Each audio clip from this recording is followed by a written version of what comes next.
ठाकरे पाठोपाठ आता राज ठाकरे सुद्धा निवडणूक आणि मतदार यादीवर प्रश्नचिन्ह उपस्थित करताना पाहायला मिळालं. राज ठाकरे म्हणजे मी 2017 पासून हा मुद्दा उपस्थित करतो. हो, ते बघा रडी गेम म्हणतात ना, आणि मराठीत एक म्हण आहे, नाचता येईना अंगारून आकडं, जिंकता येईना म्हणून काहीतरी आरोप करत बसायचे. याच्या पलीकडे काय? मग ती बोगस मतं होती, ते अमुक केलं ते अमुक.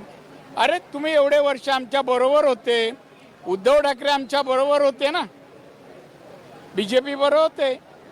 मग तेव्हा त्यांना लक्षात नाही आलं का? त्यांचे पण काही आमदार खासदार जिंकले होते की ते कशाने जिंकले?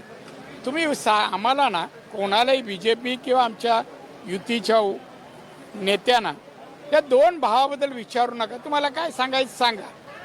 महाराष्ट्राने मुंबईच्या जनतेने ओळखला आहे कर्तृत्व नसलेल्या व्यक्ती, फक्त लोकांना की बोल घेवडा असं म्हणतात ना, तशातले आहे. फक्त बोलून लोकांची दिशाभूल करायची. मटण बंदीवर